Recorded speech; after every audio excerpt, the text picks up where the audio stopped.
Bienvenue à 7 jours dans la savane. Toute l'équipe vous retrouve pour analyser, décrypter et débattre autour de l'actualité de la semaine écoulée.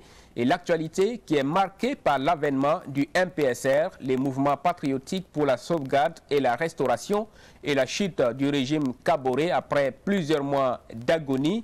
Celui qui a passé par tous les échelons de la vie politique ou de la gestion de la chose publique a donc perdu le pouvoir presque dans les mêmes conditions que son prédécesseur Blaise Compaoré.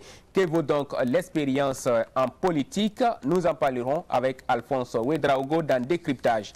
Et toujours dans Décryptage, le Burkina Faso suspendu de toutes les instances de la CEDEAO en attendant le sommet de la semaine prochaine. Quelles autres sanctions risque le pays des hommes intègres? La réponse, ce sera avec Amadé Adamasoro, notre spécialiste des questions internationales, avec qui nous parlerons également du refoulement de 100 soldats danois de la force européenne Takuba par les autorités maliennes de la transition. L'édito de la semaine vous sera également proposé par Soumaïla Rabo, le directeur de l'information de Savane Média. Et enfin, vous aurez Ça fait débat. Et dans Ça fait débat cette semaine, nous parlons également de l'avènement du MPSR, les mouvements patriotiques pour la sauvegarde et la restauration. Une nouvelle transition politique s'ouvre donc au Burkina Faso après celle de 2015. Quel type de transition? Avec quels acteurs? Quelle feuille de route et quel train de vie? Nous en parlerons avec trois invités sur ce plateau. D'abord, Dr Justine Kielem Koulidiati. Elle est enseignante-chercheur à l'Université Thomas Sankara, experte femmes, paix et sécurité, coordonnatrice régionale de la plateforme des femmes du G5 Sahel. Je rappelle qu'elle fait partie des 37 personnalités mondiales pour la paix. Vous aurez également Dr Romuald Yaro. Il est membre du groupe d'initiative pour la refondation de la patrie.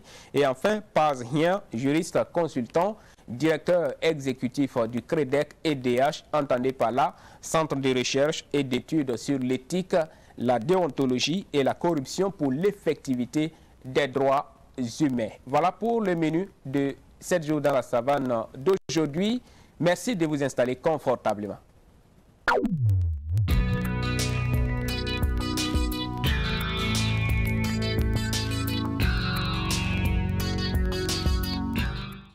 Et pour le décryptage de l'actualité cette semaine, je suis en compagnie de Alphonse Ouedraogo pour commencer. Alphonse, bienvenue. Merci, bonjour Camo, bonjour à ceux qui nous suivent en ce moment.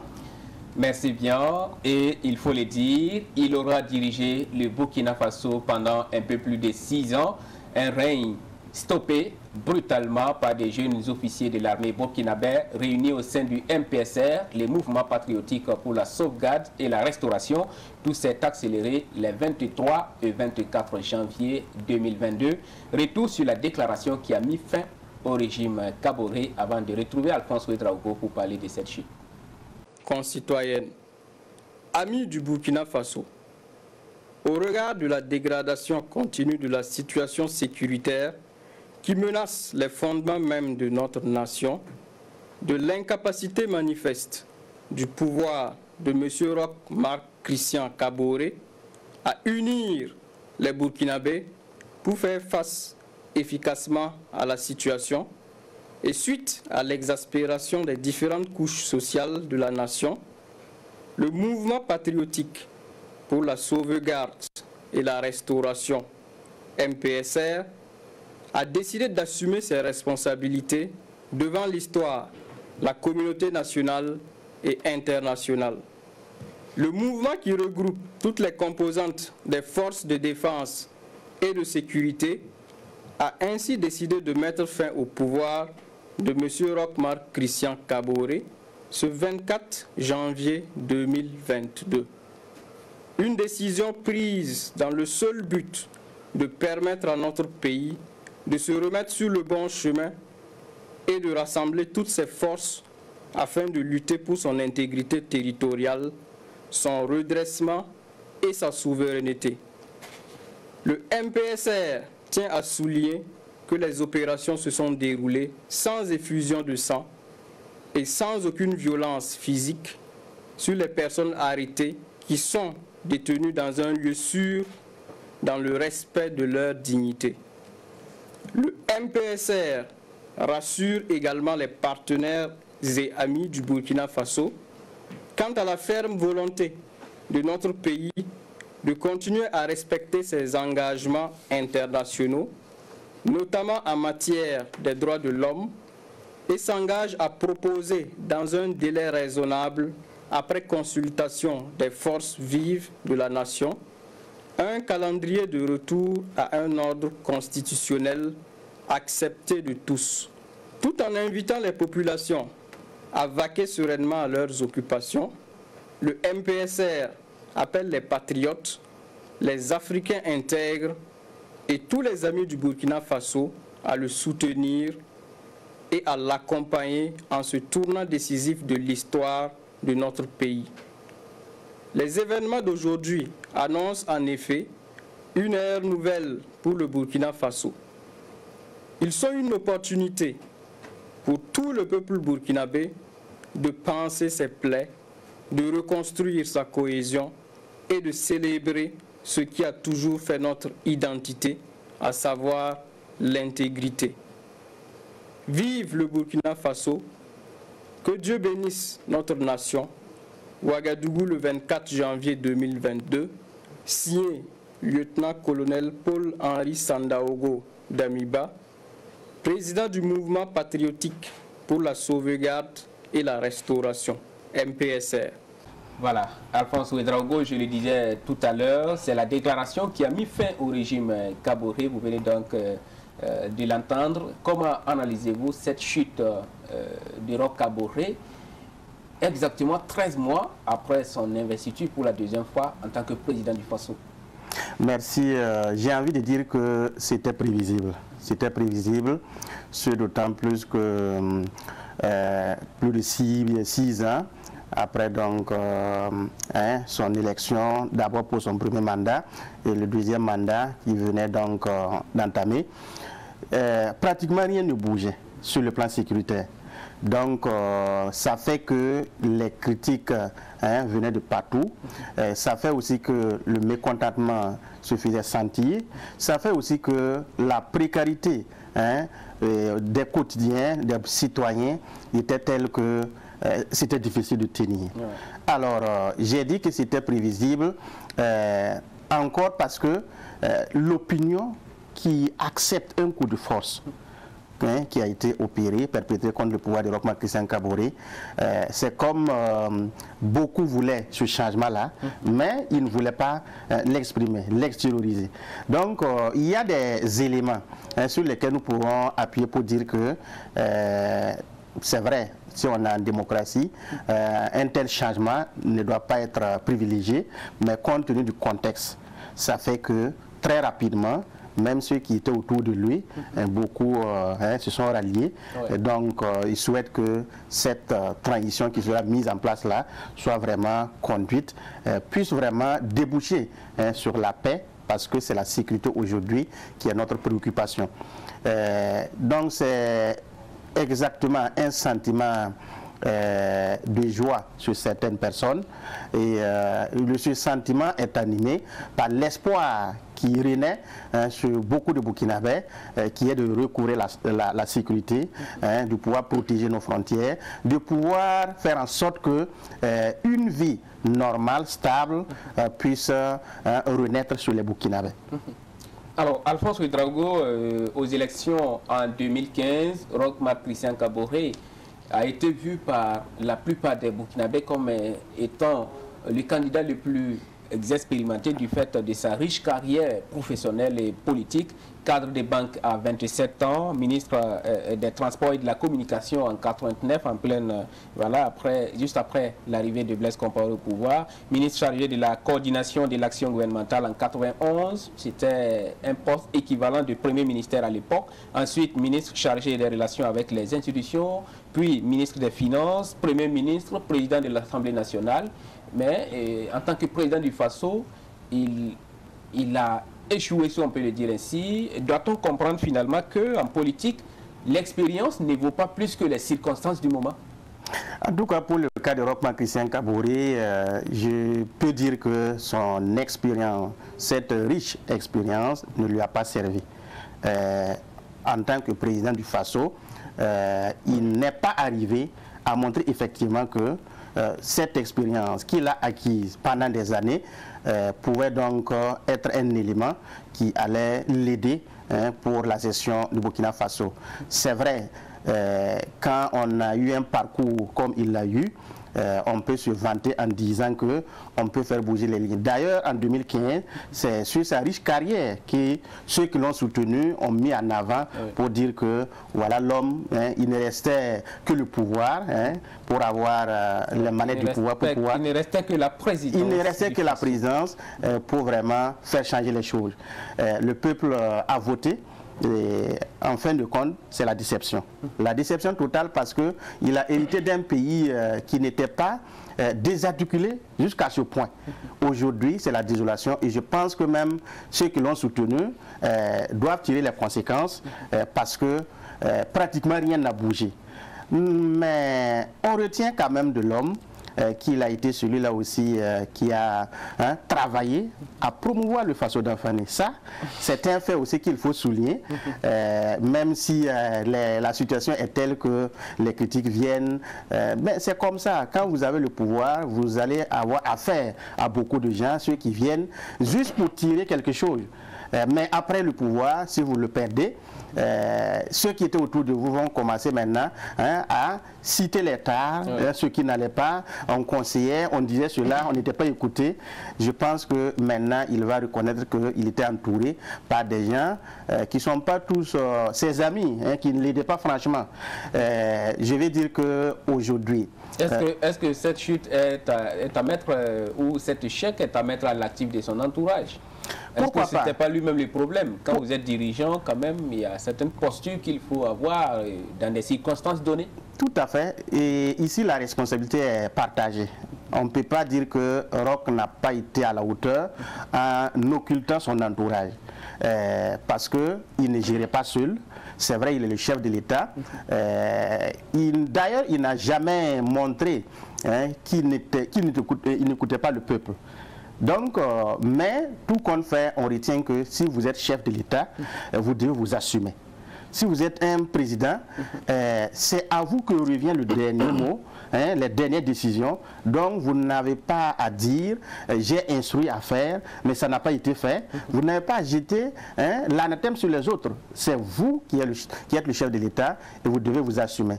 Donc, cet échec lamentable, il faut le dire, parce que si on est aujourd'hui encerclé par des groupes terroristes, si la situation ne change pas sur le plan sécuritaire, si la lutte contre la corruption n'a pas été une lutte franche, s'il y a beaucoup de mots qui minent notre société aujourd'hui, je pense qu'ils doivent s'assumer.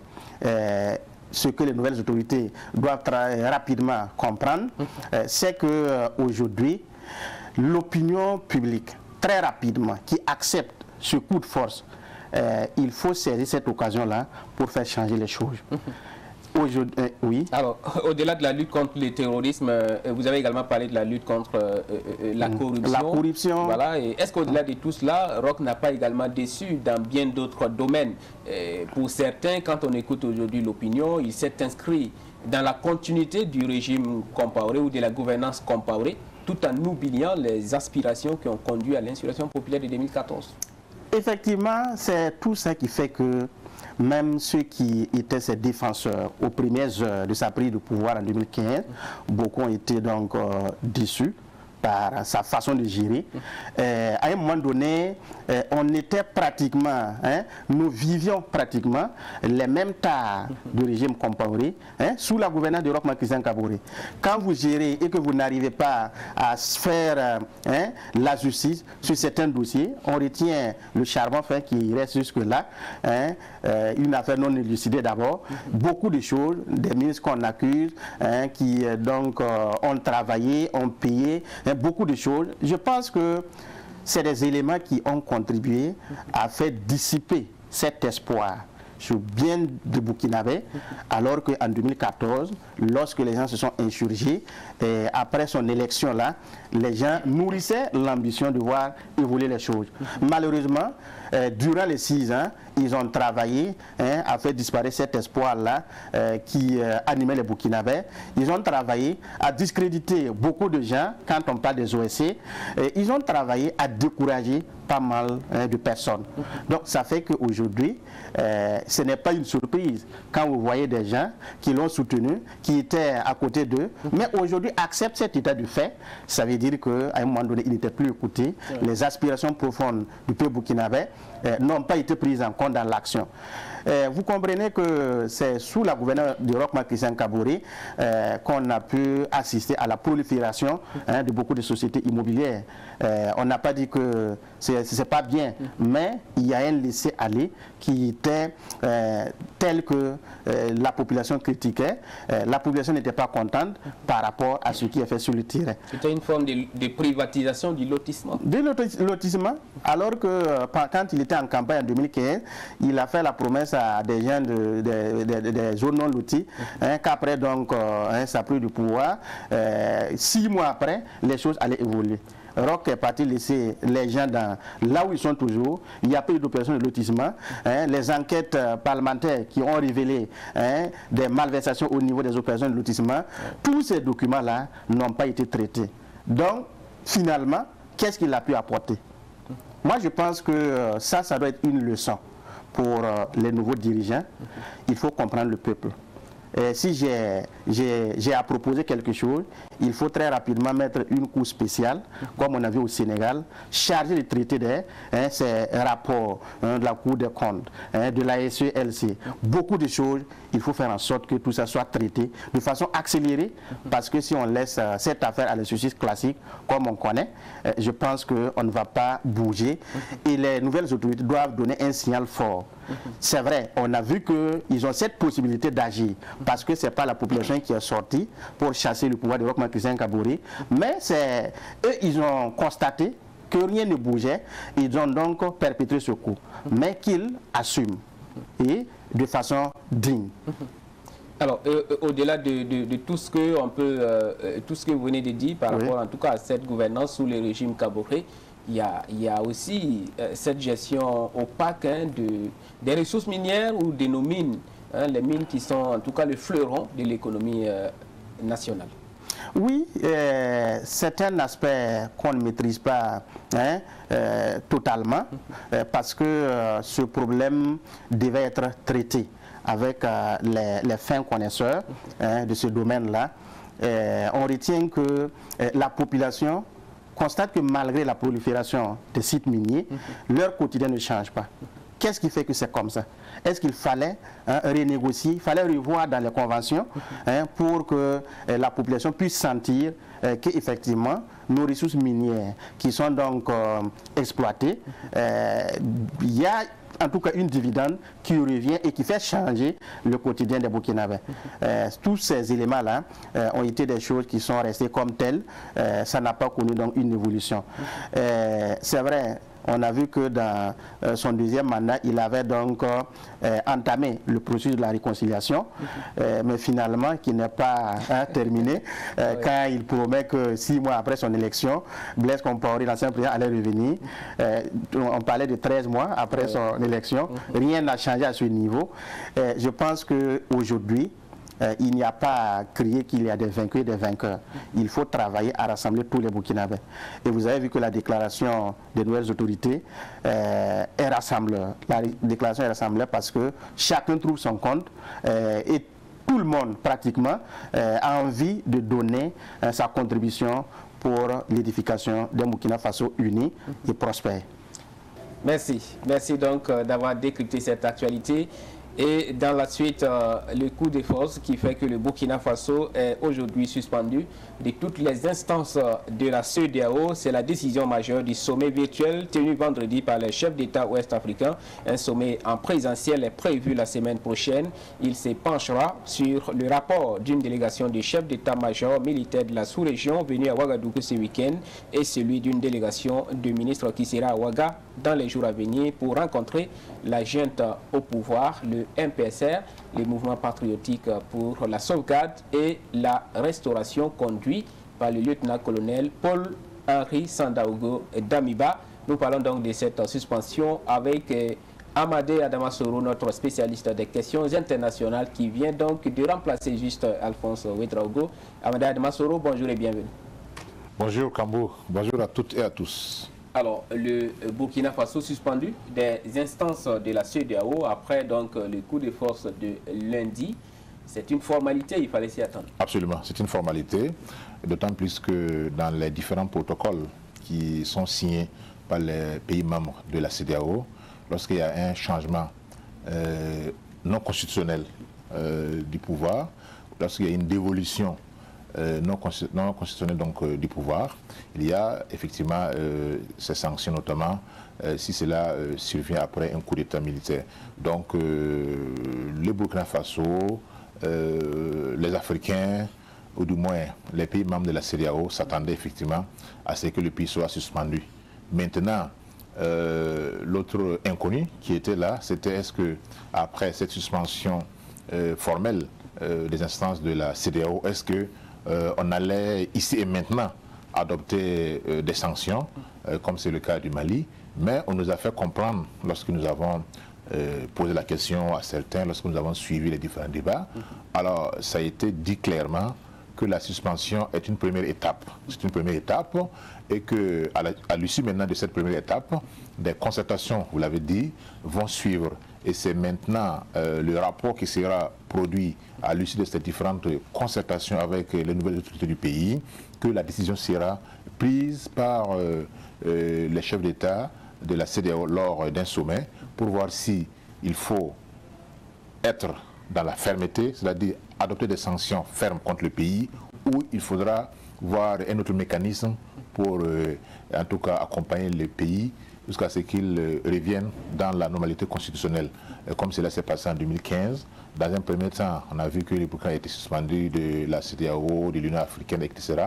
Mais grâce à la perspicacité et également à la mobilisation du peuple burkinabé, alors la CEDEAO n'est pas allée jusqu'à imposer des sanctions lourdes contre le Burkina Faso. Alors, si lors de ce prochain sommet d'Accra, il n'y a pas de sanctions économiques contre le Burkina Faso, est-ce que ce sera l'occasion en même temps de réviser les sanctions qui ont été prises contre le Mali? Oui, tout à fait. Parce qu'il ne faut pas regarder en fait les dispositions nationales ou supranationales comme si c'était des dispositions figées. En réalité, lorsque les chefs d'État ont adopté ce qu'on appelle le protocole additionnel de la démocratie et de la bonne gouvernance, c'est pour effectivement dissuader l'intrusion de l'armée sur la scène politique.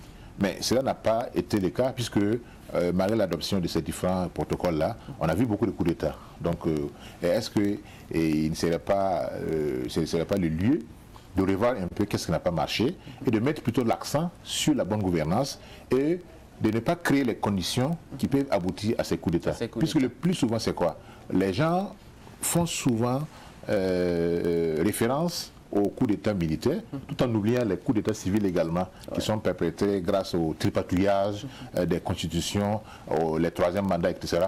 Donc si on doit condamner toute dévolution du pouvoir de façon inconstitutionnelle, on doit également dissuader ces chefs d'État qui, à la fin de leur mandat, essaient donc de s'accrocher au pouvoir à travers différentes manières, notamment en procédant au chapitrage des constitutions. C'est tout cela qui va aider à redonner une certaine crédibilité à ces différentes instances africaines, parce que après tout, ce ne sont pas les élections, la démocratie, ça doit être des moyens et non des fins en soi. Ça doit être des moyens de développement de nos États. Or, après près de 70 ans d'indépendance, les Africains, ou du moins les pays de l'Afrique de l'Ouest, sont toujours dans une situation minable où aucun pays n'arrive vraiment à faire face aux besoins primaires, n'est-ce pas, des populations, notamment la fourniture d'eau, d'électricité, les services sociaux de base, et sans oublier, en tout cas, cette gangrène nouvelle matérialisée par les terroristes. Donc je pense que c'est l'occasion de revoir ces différents dispositifs-là et de voir qu'est-ce qu'il faut pour apporter qu'est-ce qu'il faut réellement, même si cela doit passer au Mali. On a vu la refondation, les assises de la refondation. Au Burkina, lorsqu'on a écouté le discours donc, du lieutenant-colonel Damiba, il semble être dans cette disposition d'esprit de faire en sorte qu'il ne s'agisse pas seulement d'aller aux élections, mais de créer des conditions nécessaires pour qu'on ne tombe pas chaque fois dans les mêmes tas et dans les mêmes travers. Merci à vous, Amadé Adamasouro. On va donc suivre ce sommet prévu la semaine prochaine à Accra sur la situation au Burkina Faso, sommet donc des chefs d'État de la CEDEAO. En tout cas, ce qu'on remarque, c'est qu'au Burkina, déjà, beaucoup d'organisations de la société civile mettent en garde la CEDEAO contre les sanctions économiques. Restez avec moi pour parler de cette actualité au Mali, où les autorités de transition ont refoulé cette semaine 100 soldats danois qui venaient juste de rejoindre la force européenne Takuba. Bamako a estimé que le déploiement de ces soldats s'est fait sans son consentement. Amadé Adamasouro, comment est-ce que vous avez accueilli cette attitude des autorités maliennes vis-à-vis des 100 soldats de la force Takuba qui ont été obligés de repartir? Vous savez, avec l'arrivée au pouvoir du colonel Assimi Goïta et son équipe, alors on se rend compte qu'il y a un changement de paradigme. Non seulement dans la communication politique officielle, dans la communication publique. Vous savez, nos démocraties ou nos pays africains, nos États africains, n'avaient pas pour habitude d'étaler tout sur la place publique. C'est-à-dire qu'il y avait une sorte de méprise des populations. Et si bien que souvent, l'élite politique s'engage dans des actions et elle se trouve souvent confrontée à des difficultés qu'elle ne peut plus expliquer aux populations dès le départ. Or, avec ce qui se passe actuellement au Mali, je ne sais pas, mais il semble que la transparence est la chose la mieux partagée. Chaque fois qu'il y a un incident ou une incompréhension, on voit les membres donc, de l'actuelle équipe dirigeante qui sortent à la télé et qui expliquent ce qui se passe. C'est ce qu'on a suivi effectivement avec le déploiement des forces spéciales danoises dans le cadre de Task Force, ce qui est la force européenne dénommée Takuba, qui en réalité devait être chapeautée par la force Barkhane de la France, qui est elle-même également la suite logique de l'opération Serval, qui a permis donc de stopper l'avancée des terroristes là, vers Bamako. Alors donc ici, c'est quoi le problème? Il y a ce changement de paradigme qui fait que souvent l'Europe ne comprend plus pourquoi. Alors ces actions doivent être examinées à la loupe par le partenaire africain, ce qui n'était pas le cas. Depuis même le blocage du convoi français, c'était quand même un changement de paradigme, puisque par le passé, ça s'est passé comme il est à la poste.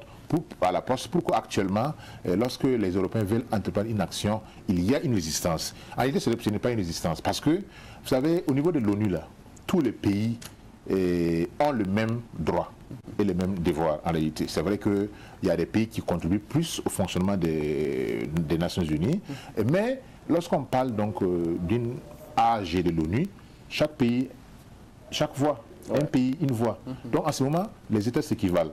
Or, dans les rapports avec les pays africains, comme cela a été le cas par le passé, les Européens n'ont pas souvent recouru aux mêmes critères de transparence et aux mêmes critères de démocratie qui s'appliquent à eux-mêmes dans leur propre pays. Vous ne pouvez pas, par exemple, soit disant que c'est une élite qui a été votée, élue, signer des contrats qui engagent des générations et des générations sans que cela se passe par une sorte de référendum ou sans que cela se passe par une sorte de consultation populaire au niveau de l'Assemblée.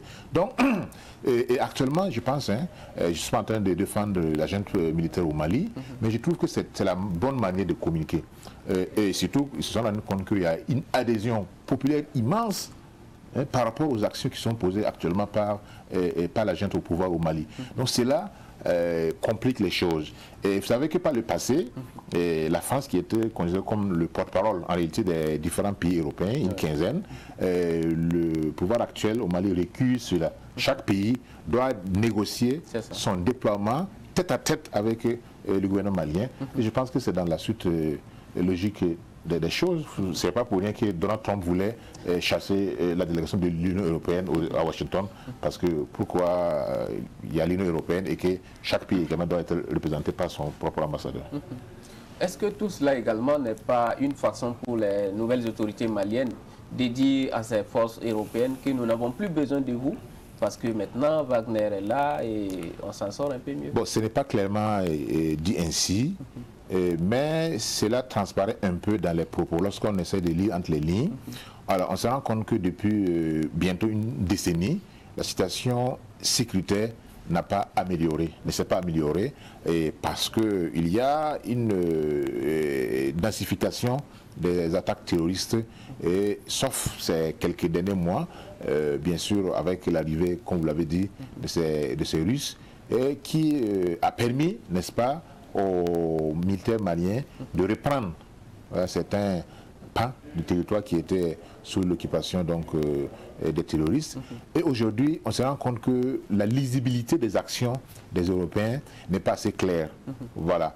Et par le passé, peut-être au temps d'IBK, même avant, alors peut-être il y avait un certain blackout sur la question, il y avait du silence. Mais aujourd'hui, alors la junte au pouvoir qui a fait sienne donc cette obligation de rétablir la sécurité avant de passer à autre chose, alors commence maintenant à voir clair un peu dans les accords qui sont signés par les gouvernements précédents. Et c'est ça qui, en réalité, commence à déranger un peu du côté des partenaires européens. Alors, ces partenaires européens semblent vouloir tirer toutes les conséquences de ce refoulement des forces danoises, parce que après cela, il y a eu concertation entre, en tout cas, les différents fournisseurs de troupes dans cette force. Et après, on a entendu la ministre française des Armées qui a dit cela, et je cite, « Nous devons constater que les conditions de notre intervention, qu'elles soient militaires, économiques et politiques, sont rendues de plus en plus difficiles. On ne peut pas rester au Mali à n'importe quel prix. » Est-ce que ce n'est pas l'avenir même de la force Takuba au Mali qui est en jeu maintenant? Oui, c'est une question qui est posée notamment par les observateurs. Vous savez que ce n'est pas la première fois que la France tient de tels propos. Macron même l'a tenu il y a 2 ans ou 3 ans. Ah oui. Vous vous souvenez, lors du sommet de Pau en France, on avait clairement sommé les dirigeants africains de clarifier leur position par rapport à la présence française, notamment lors de ce qu'on a appelé les sentiments anti-français. Jusqu'à présent, la France est toujours là. Et on avait même fixé comme ligne rouge, alors la présence de ce qu'ils appellent Wagner, ce que l'État malien appelle les institutions russes, que si les Russes se déployaient sur le territoire malien, cela allait signifier le départ des troupes européennes. Cela ne s'est pas encore produit. Au contraire, on essaie de travailler à réadapter les dispositifs pour faire face effectivement à la nouvelle donne de la situation. En fait, moi j'ai toujours été clair dans cette histoire de la France-Afrique. C'est une relation séculaire. La France ne peut pas se passer de l'Afrique. Pour l'instant, l'Afrique ne peut pas se passer de la France. Pour cela, il faut une relation de sincérité. Il faut une relation donc de vérité.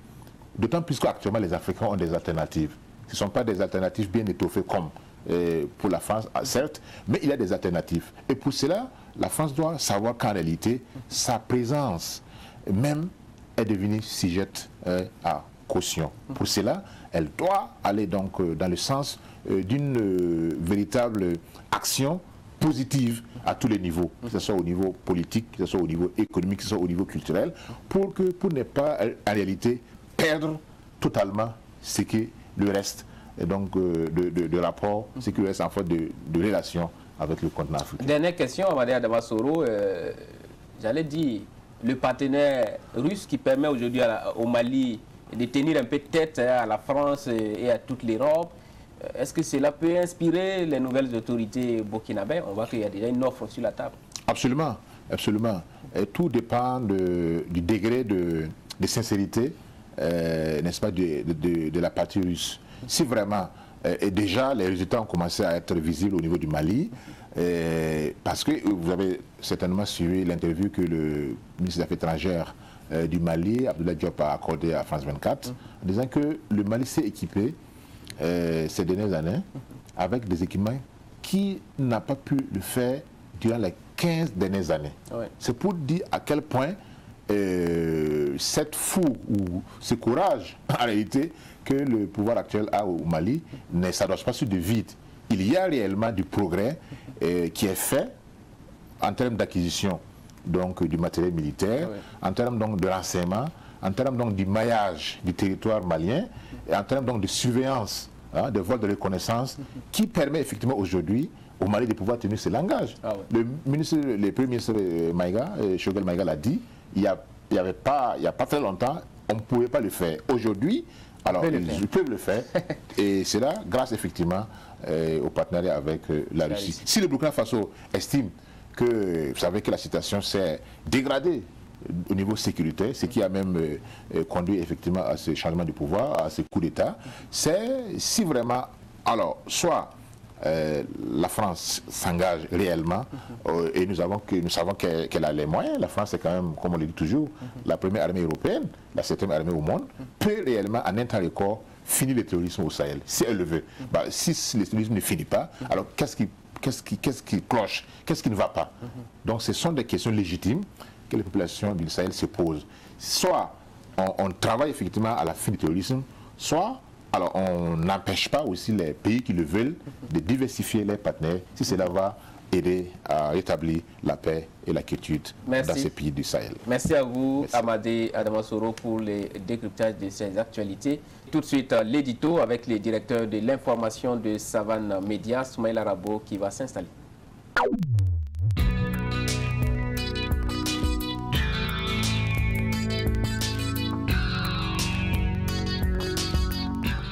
Et comme annoncé, c'est le directeur de l'information de Savane Média qui s'installe pour l'édito de la semaine. Bonjour à vous, Soumaïla Rabo, et bienvenue. Merci, bonjour Verkojo Kambou, bonjour à vous tous, bonjour à vous toutes.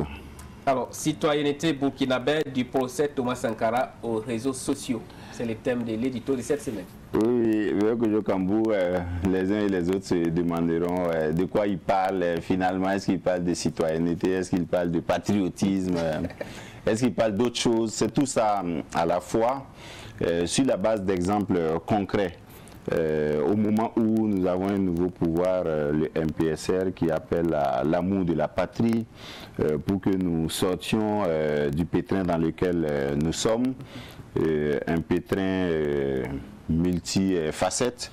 Je crois que c'est le moment d'en parler, même si par le passé, nous avons évoqué de façon répétée la question de la citoyenneté. Mais elle s'exprime différemment d'un pays à l'autre. À l'intérieur du Burkina, il y a différentes manifestations encore. Et les exemples concrets que je voudrais prendre, c'est par exemple le procès Thomas Sankara, qui est encore d'actualité, parce qu'après une bonne pause, voulue ou forcée, il reprend de plus belle avec les plaidoiries des avocats et du parquet militaire. Vous aurez remarqué que pendant le procès Thomas Sankara, il y a des citoyens français qui ont été cités comme témoins, oui. Mais finalement, vous ne les avez jamais entendus. Et pourquoi? Jacques Lang, ancien ministre de la Culture de France, pourquoi Jean-Christophe Mitterrand, conseiller Afrique de son père François Mitterrand, au temps fort de la révolution au Burkina Faso, n'ont pas voulu témoigner dans l'affaire Thomas Sankara. J'imagine que c'est parce que où on a dû attirer leur attention sur les risques qu'ils faisaient courir à leur pays éventuellement en témoignant, ou peut-être qu'eux-mêmes en ont pris conscience, parce que sur la base de ce qu'ils ont reçu comme culture citoyenne là, ce n'est pas prudent de mettre son pays en danger, de le jeter en pâture à la limite, surtout dans des procès qui engagent des pays tiers qui parfois n'ont rien à voir avec le vôtre. Donc c'est tout vous dire sur la posture du français, du citoyen français, quand il s'agit de défendre son pays. Voilà. Par contre, si ça avait été un procès à l'intérieur de la France qui implique des Français et qu'ils avaient été cités comme témoins, probablement que pour que la vérité soit connue, pour que la justice soit la justice voulue de tous les Français là, ils allaient témoigner. Ouais. Voilà. Mais là, ils pourraient aider à la manifestation de la vérité dans le procès Thomas Sankara, procès historique au passage, mais ils n'ont pas voulu le faire parce que la France aurait pu être éclaboussée. Au même moment, chez nous, ce que nous faisons, pendant que quelquefois il y a des bisbilles entre nous, burkinabés, nous sommes prêts à jeter notre pays en pâture même auprès de gens qui n'ont rien à voir avec notre situation, à travers des informations mensongères, parfois même au-delà des informations mensongères, parce que c'est bien pire hein, de faire un montage et de faire un mensonge que de monter une information de toute pièce. Par exemple, prendre une vidéo qui n'est pas une vidéo sur le Burkina, comme on l'a vu avec ce qui était présenté comme notre ambassade à Bamako, au Mali, et puis dire que oui, notre pays est attaqué. Peut-être parce qu'on n'aime pas le président qui est en place, ou le pouvoir en place, ou parce qu'on est de l'opposition, pour toute raison. Hein? Mais je crois que ce n'est pas la meilleure façon d'exprimer notre citoyenneté et notre patriotisme. Et l'autre exemple, c'est celui que j'ai vécu il y a quelques jours, peut-être que c'est passé inaperçu, pendant que des jeunes à travers leurs organisations appelaient à la marche et marchaient même au centre-ville de Ouagadougou le 22 janvier dernier. J'ai vu passer une vidéo quelque part, qui est une vidéo de 2014 de l'insurrection populaire où un policier est tombé à quelques encablures là, du rond-point des Nations Unies, et c'était présenté en fait sur les réseaux sociaux comme une vidéo du 22 janvier 2022 pour probablement pousser davantage les gens aux manifestations de rue, ou pour tirer davantage à boulet rouge sur le pouvoir. Le problème n'est pas qui est au pouvoir. Le problème est au niveau du rapport que nous avons avec notre pays. Comment nous voyons notre pays, comment nous considérons notre pays, comment nous manifestons notre amour pour notre pays. C'est ce rapport-là, indépendamment de celui qui est au pouvoir. Abstraction fait de celui qui est au pouvoir, qui va gérer longtemps ou pour 2 jours. Qu'est-ce que nous avons réservé pour notre pays?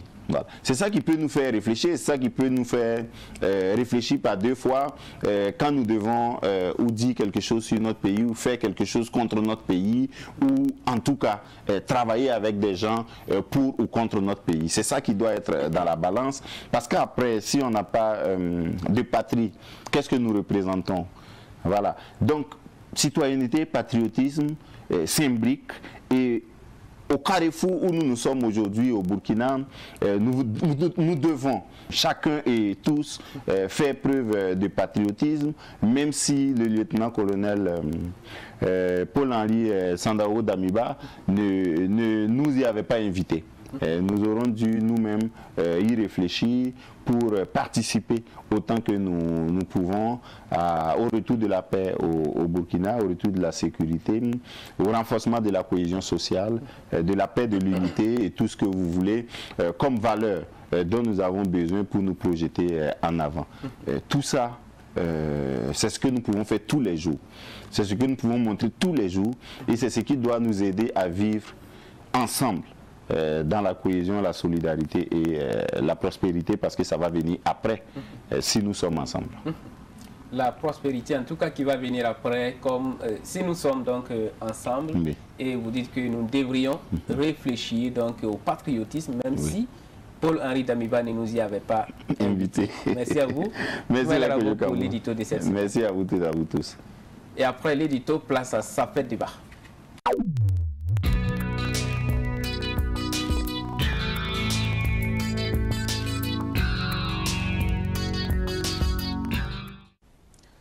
Après l'avènement du MPSR et la chute du régime Kaboré, une nouvelle transition politique s'ouvre au Burkina Faso après celle de 2015. Quel type de transition, avec quels acteurs, quelle feuille de route et quel train de vie?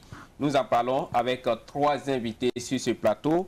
À ma droite, Dr Justine Kielem, elle est enseignante-chercheur à l'Université Thomas Sankara, experte femmes, paix et sécurité et coordonnatrice régionale de la plateforme des femmes du G5 Sahel. Bonjour et bienvenue. Bonjour, monsieur. Et toujours à ma droite, Paz Hien, il est juriste consultant, directeur exécutif du CREDEC EDH. Il faut entendre par là le Centre de recherche et d'études sur la déontologie, l'éthique et la corruption pour donc l'effectivité des droits de l'homme. Bonjour et bienvenue. Bonjour, merci de m'inviter. Et enfin, à ma gauche, Dr Omiald Yaro, il est membre du groupe d'initiative pour la refondation de la patrie. Bonjour et bienvenue. Bonjour, monsieur Kambou. Alors, merci donc à tous les trois d'avoir répondu à notre invitation. On va aller tout droit au but en commençant par cette question. Comment avez-vous accueilli l'avènement du MPSR, les mouvements patriotiques pour la sauvegarde et la restauration au Burkina Faso? Je commence par Dr Justine Kielem. Allez-y, parce que vous êtes dame, priorité aux dames. Ok, merci bien pour la parole. La venue de MPSR est une venue qui était quand même prévisible, au regard de toutes les évolutions que nous avons suivies, au regard des difficultés que rencontrait le pouvoir de réduire les phénomènes de l'insécurité et les problèmes politiques avec les multiples soubresauts, et au regard de la population elle-même qui était difficile à contenir. Donc je pense que certaines questions importantes sont venues confirmer que ce régime partait avec le drame d'Inatan, qui a montré de façon claire que la question sécuritaire n'était pas connue par les plus hautes autorités et qu'elle était extrêmement mal gérée, très gravissime pour non seulement nos jeunes, nos enfants qui étaient au front, sans nourriture, le minimum vital, et pire, sans moyen de se défendre. Donc, abandonner, laisser, il était difficile que les enfants continuent à accepter de se donner sans crier quelque part. Donc, je pense que c'est une évolution normale. Et dans une de mes conférences, d'ailleurs, 2-3 semaines avant, j'avais fait le scénario de ce coup d'État. Et je pense que ce n'était qu'une question d'heure. Merci. Pas-y, Oui, M. Kambou, c'est sans grande surprise qu'on a accueilli ce putsch. Il faut dire que les analystes avertis et même ceux qui n'étaient pas avertis sur les questions politiques savaient que le régime Kaboré n'allait pas terminer ce deuxième mandat-là.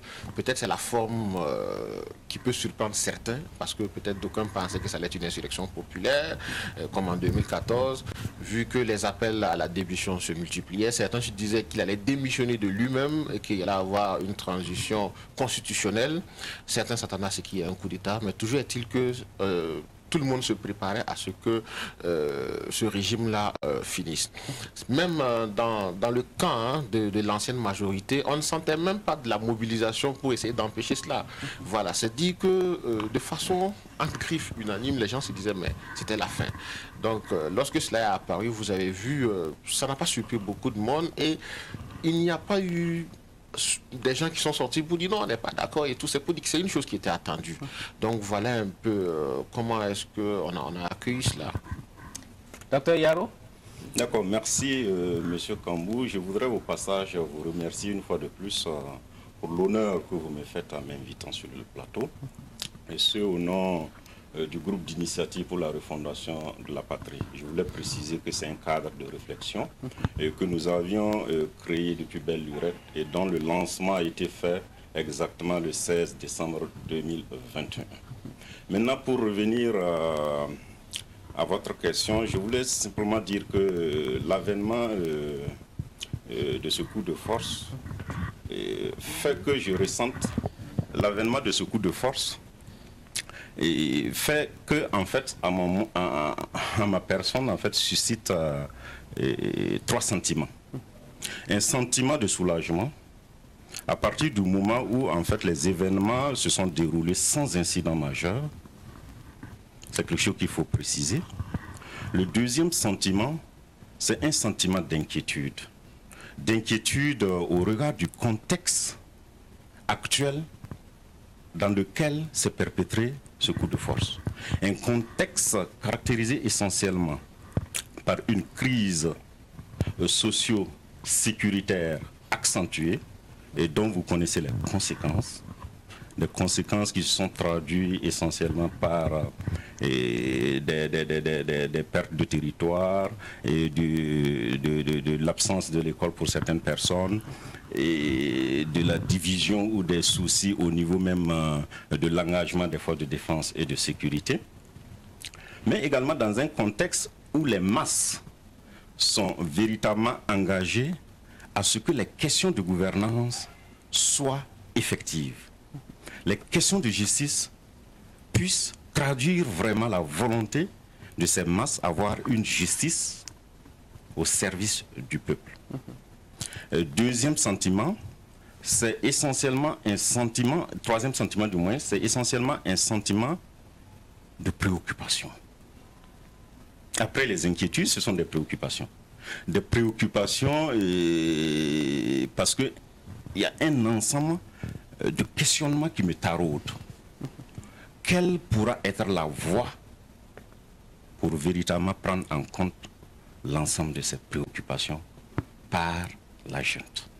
Merci à vous. Je m'arrête pour là. Merci à vous, Dr Yaro. C'est de cela que nous allons parler d'ailleurs dans cette émission. Et il faut le dire, le président du mouvement patriotique pour la sauvegarde et la restauration, le lieutenant-colonel Paul-Henri Damiba, s'est adressé à la nation à travers un discours à la télévision nationale. Retour sur ce discours dans ce résumé que nous propose Issa Oumarati. Toujours faire obstacle à toute velléité de détournement du processus de refondation de notre nation. La gravité du ton et les mots employés décrivent le fort engagement du président du mouvement patriotique pour la sauvegarde et la restauration MPSR de redresser le Burkina. Le choix des mots n'est pas fortuit, il explique la préoccupation du président du MPSR qu'il est face à la dégradation de la situation sécuritaire, d'où son appel à toutes les composantes des forces de défense et de sécurité et des volontaires pour la défense de la patrie à se mettre en ordre de bataille pour la reconquête des territoires perdus. Il est clair que la principale priorité demeure la sécurité, a signifié le chef de l'État. La sécurité, c'est bien de cela qu'il s'agit, commence par le nettoyage des zones infestées pour permettre un retour progressif de l'administration publique et aussi le retour des déplacés internes dans leur localité d'origine. Pour que cela se concrétise, le lieutenant-colonel Paul-Henri Damiba a précisé dans son discours que les forces de défense et de sécurité et les volontaires pour la défense de la patrie vont encore aller plus à l'offensive et avec des moyens adéquats. Des moyens adéquats ne sont que secondaires, la vraie arme reste et demeure l'amour de la patrie selon lui. Paul-Henri Damiba a aussi dans son discours promis de convoquer toutes les forces vives de la nation pour définir une feuille de route pour le redressement. Quant à la durée de cette phase transitionnelle, il a signifié clairement que lorsque les conditions seront réunies, il s'engagera à un retour à l'ordre constitutionnel. Avant cela, ces trois mots sont à retenir: sauvegarde, restauration et refondation. Voilà, et nous voici donc de retour sur ce plateau. Je commence par vous, Paznian. Est-ce que vous entrevoyez une feuille de route après avoir écouté donc ces discours, au-delà même du résumé que nous venons d'entendre, après l'avoir suivi à la maison, est-ce que vous avez entrevu une feuille de route claire de cette transition? Bon, parler de feuille de route claire, c'est trop dit, mais je pense qu'il y a une évidence. Hein. C'est juste une feuille de route qui va prendre en compte les questions de restauration du territoire national, de restauration de la paix, de la sécurité, de sauvegarde des acquis du peuple burkinabé, de sauvegarde du peuple burkinabé et de refondation. Je pense que la feuille de route qui sera déroulée va devoir prendre cela en compte. Maintenant, comment est-ce que de façon pratique cela va se faire? Je pense que ça sera discuté avec les uns et les autres. Mais ce qu'il convient de rappeler, c'est que ces autorités militaires qui sont arrivées là ne sont pas venues avec un programme de développement.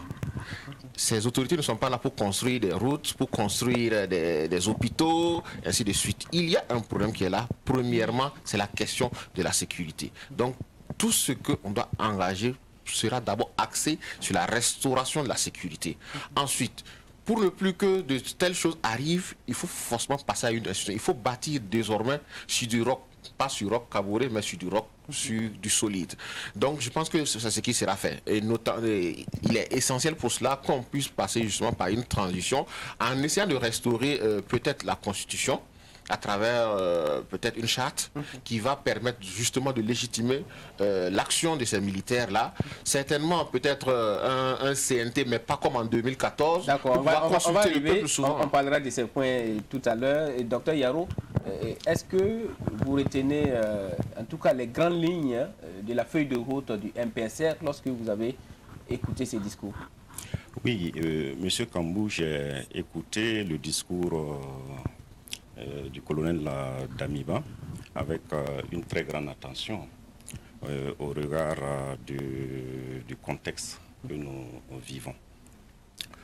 Permettez-moi d'abord, avant de donner mon appréciation, de faire en fait ce constat. Moi, je mets en fait la survenue de ces événements sur trois aspects essentiels. Ça traduit essentiellement l'échec d'une classe politique. Une classe politique qui n'a pas véritablement su mettre au cœur de son programme les préoccupations sociales. Une classe politique qui n'a pas su véritablement... Vous aurez l'occasion de parler de tout cela lorsqu'on va parler des acteurs de la transition, mais appréciez juste les discours de Paul-Henri Damiba qui nous avons entendu. En fait, c'est un élément important pour que je puisse véritablement donner mon appréciation. Allez-y rapidement, j'ai peur seulement une classe politique qui n'a pas véritablement su évoluer en fonction de leur ligne idéologique et doctrinale. On s'est rendu compte qu'à un moment donné, c'est comme si c'était un regroupement d'un ensemble de personnes pour gérer le pouvoir d'État. Deuxièmement, il faut reconnaître qu'il y a eu une défaillance de l'ensemble des sociétés, des organisations de la société civile. Une défaillance. On ne va pas revenir sur les causes qui ont prévalu au ce ne sont pas des causes, c'est des constats que je suis en train de faire. Est-ce que vous entrevoyez des engagements? Oui, parce qu'il faut qu'on traduise en fait on aura l'occasion d'en parler, je suis certain. Son discours à travers l'ensemble de ces constats que je suis en train de faire. Donc, du coup, il est venu sur un discours qui est rassurant. Parce que ce discours intègre en fait l'ensemble de ses préoccupations. Et une des questions prioritaires, c'est des questions de sécurité. Mais quand on regarde un certain nombre de grands points, il a basé en fait sa stratégie sur une concertation. Maintenant, cette concertation va nous donner peut-être quelle sorte d'orientation nous attendons de voir. Et la qualité même de ce cadre de concertation est peut-être à envisager pour que véritablement ces concertations puissent donner une orientation qui pourra prendre en compte l'ensemble des préoccupations sociales que nous avions initialement demandées. Merci à vous, on aura l'occasion de parler de tous ces aspects.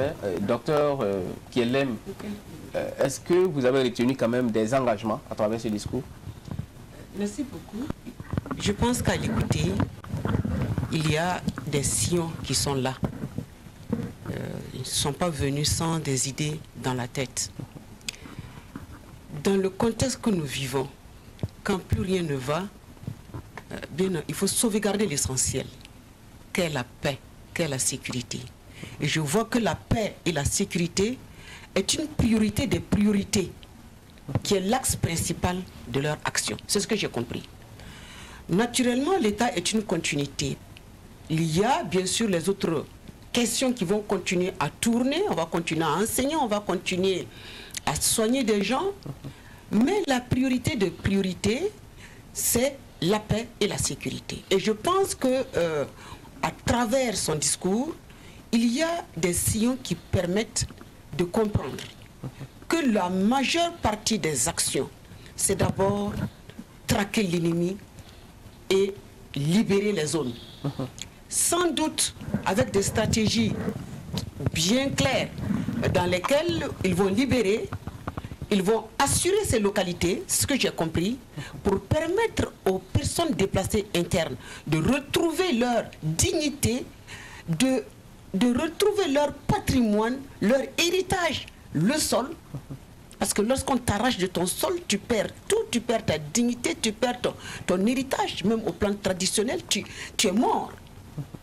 Donc, c'est redonner vie à tout ce monde-là, en les réintégrant dans leur localité, en leur permettant de reprendre tranquillement leurs activités, et sans doute à donner vie à leur économie et à se reconstituer leur héritage et leur patrimoine. Voilà les deux choses.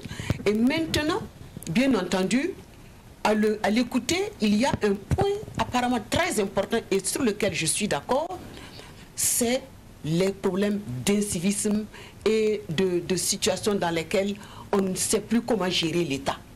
Vous voyez, nous étions dans un État où tout le monde était connaisseur de tout, tout le monde disait tout. Ouais. Voilà, je pense que l'incivisme et le désordre là, je pense qu'il est temps qu'effectivement on remette les choses au point et permettre aux gens de travailler plutôt que de tourner dans le désordre. Voilà les 3 points importants et on pourra discuter par la suite. Merci. Alors, à vous entendre, tout le monde reconnaît que la priorité des priorités, c'est la question sécuritaire. Donc, faire de telle sorte que le Burkina Faso retrouve l'intégrité de son territoire. En tout cas, il en a parlé également dans son discours. Est-ce qu'au vu de tout cela, cela signifie qu'il faut écarter l'objectif élection, comme ça a été le cas sous la transition de 2015, et aller cette fois sur la base de l'objectif refondation, où vous allez dire sécurité, refondation, élection, pas bien. Bien sûr, tôt ou tard, il y aura des élections. Hein. Voilà. Mais aujourd'hui, le principal objectif de ces militaires-là, ce ne serait pas d'organiser les élections dans 6 mois. Que cela soit clair. Et je ne pense pas que ce soit ce que le peuple attend aujourd'hui.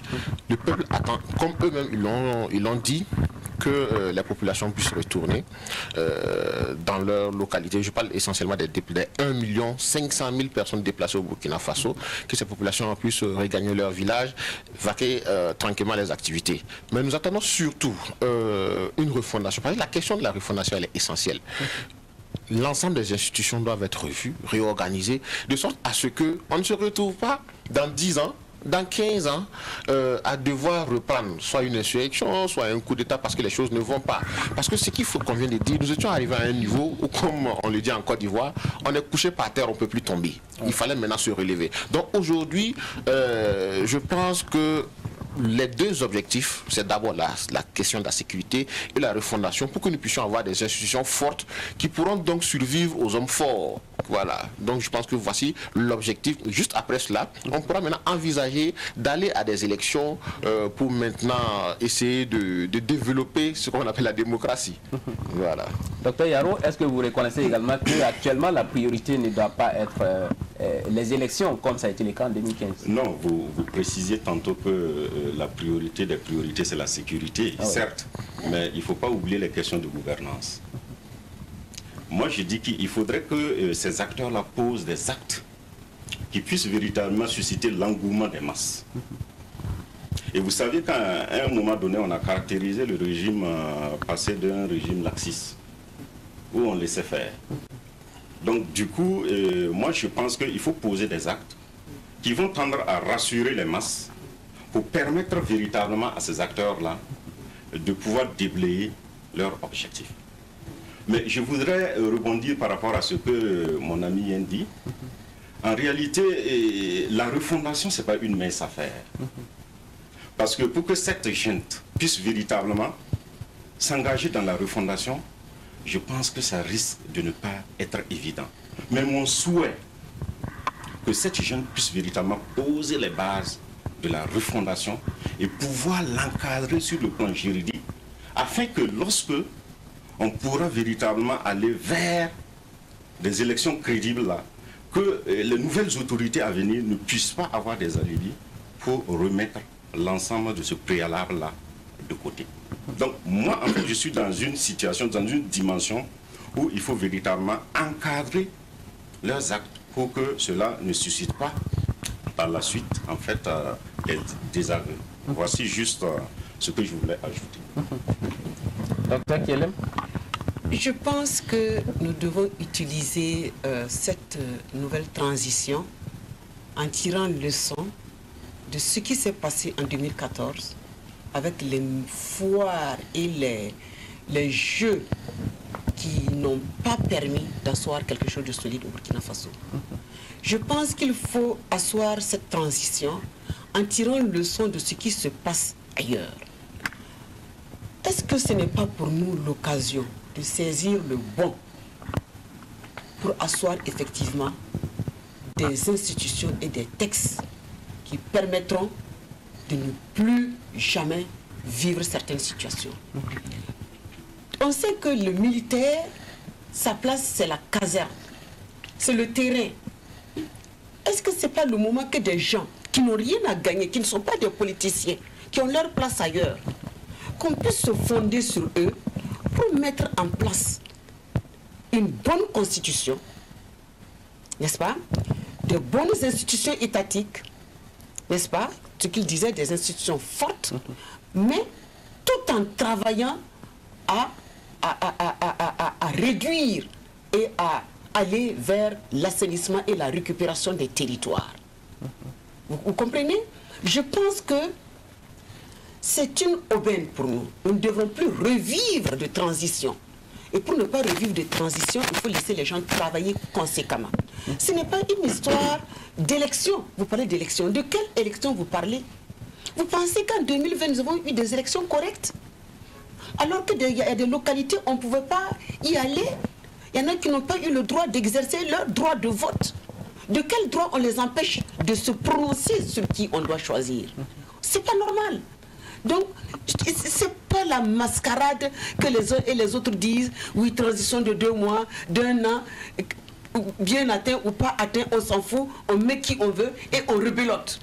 Je pense qu'il faut que le Burkina Faso saisisse ce bond-là pour permettre aux gens, comme il a dit, qui sont vraiment investis d'un patriotisme sérieux, des gens véridiques, des technocrates qui n'ont rien à perdre, sinon qu'à construire leur pays, de les accompagner afin qu'ils arrivent quand même à encadrer notre vie à travers des textes qui sont solides, à travers la constitution qui est là.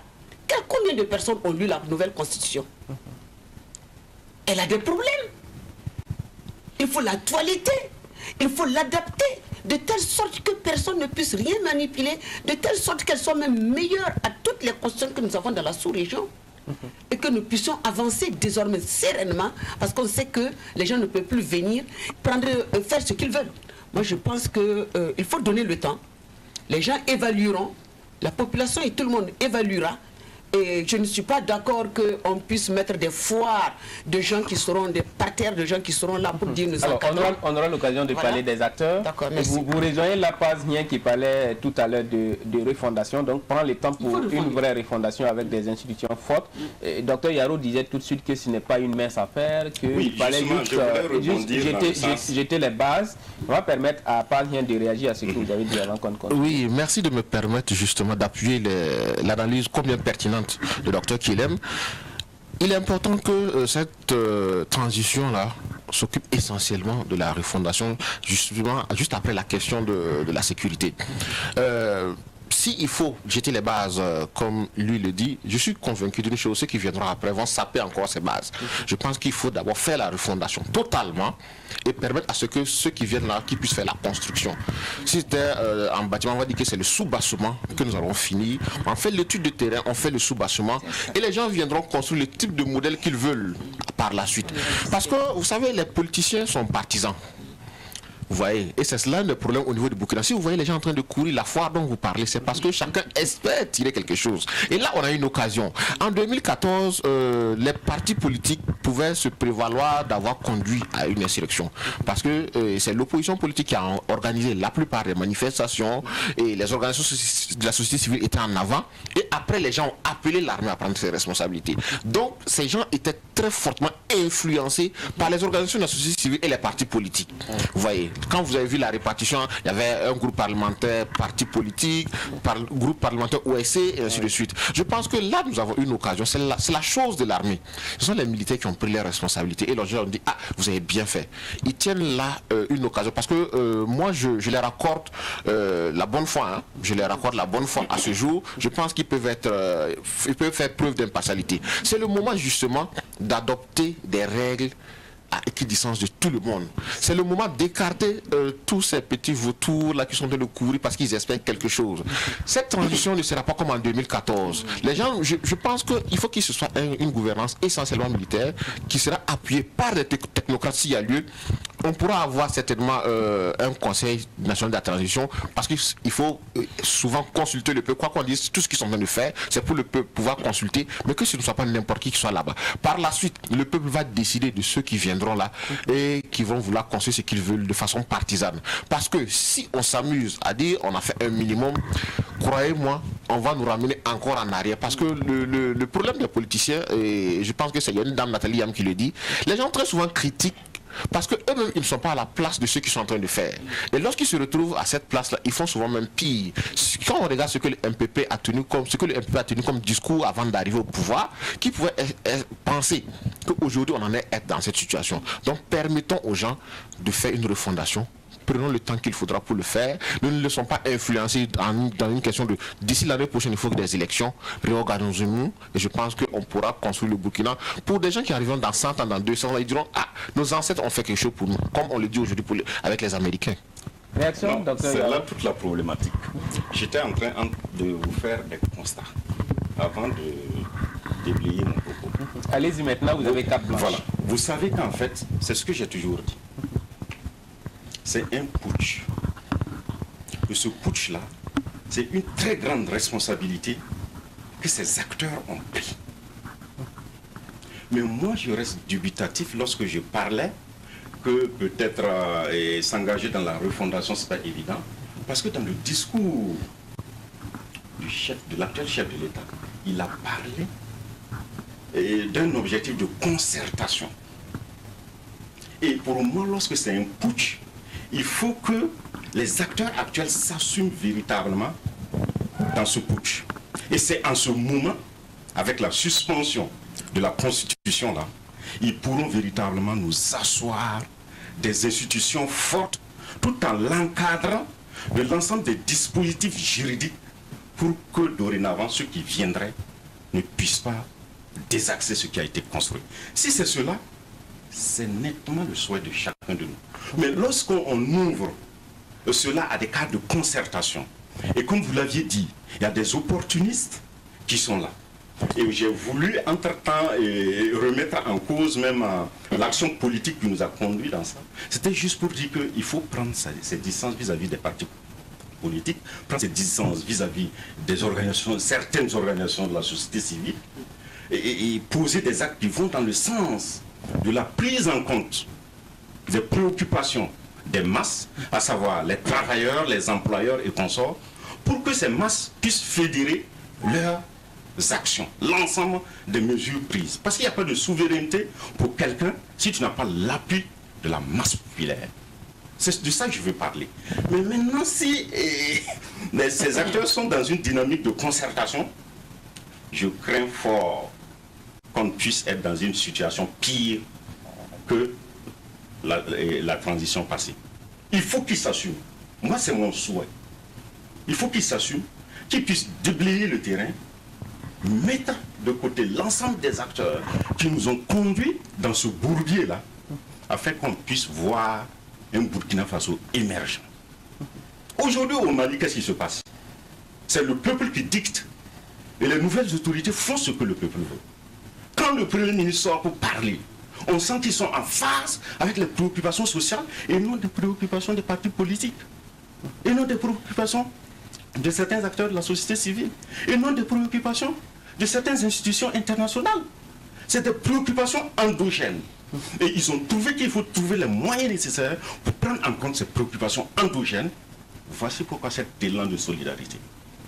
Mais je suis très dubitatif sur le plan de l'initiation de ce cadre de concertation, espérant qu'ils sauront lecture faire. Permettez-moi de réagir rapidement à ce que M. Yaro dit. C'est très intéressant parce que quand il déballe justement son argumentaire, on voit justement qu'il convient avec nous de ce qu'il faudra faire. Je suis d'accord avec lui. Et surtout quand il fait une mise en garde par rapport aux différentes concertations. Et là, je suis d'accord avec lui parce qu'il ne faut pas écouter tout le monde pour prendre en compte ce que tout le monde dit. Parce que chacun va vouloir tirer la couverture de son côté. Le MPSR doit avoir son plan. Bien sûr. Maintenant, comme le MPSR agit pour le compte du peuple, j'ai cru comprendre que c'est dans ce sens. Maintenant, il faut justement qu'il sache prendre ses distances de tous ceux qui sont autour de là. C'est toujours bien d'écouter les gens, mais c'est au moment de décider qu'il va falloir taper du poing sur la table et prendre des décisions sans égard de quelqu'un, sans regarder le visage de quelqu'un comme on le dit. Donc je pense que son inquiétude est fondée et c'est tout à fait logique. Et nous avons l'obligation de douter de ce qu'ils sont en train de faire parce que on dit il faut un doute méthodique. Qu'est-ce qui prouve qu'eux aussi ils ne vont pas venir trahir? Donc c'est souvent bien de prendre un peu de la distance pour analyser et souvent formuler des recommandations. C'est là que je suis vraiment d'accord avec lui, quoi. C'est ça. Oui, allez-y. Ils ont eu parlé 2 fois. Allez-y. Je voulais dire que sur ce plan, c'est une question de méthodologie. Je pense qu'ils savent d'où on vient. Ils sont au courant de toute l'évolution qui nous ont amenés là, de 60 à maintenant. Ils sont au courant. Soit ils ont lu ou ils ont vécu. Les mutineries, ils ont vécu. N'est-ce pas? 2014, ils étaient là. Ils étaient sur le terrain depuis que les crises sécuritaires, depuis l'enlèvement du Roumain jusqu'à ce jour. N'est-ce pas? Ils savent d'où on vient. Si tu sais d'où tu viens, tu dois savoir où tu vas. Moi, je pense qu'il faut leur donner du crédit et faire confiance qu'ils ont l'intelligence nécessaire de s'entourer de gens qui ne sont pas partisans. Parce que ce qu'il dit, moi je m'inscris dedans. Quand les gens sont arrivés en 2014, 2015, c'était des règlements de compte plus qu'autre chose. Quand il y a eu les élections avec Roch, les règlements de compte ont continué.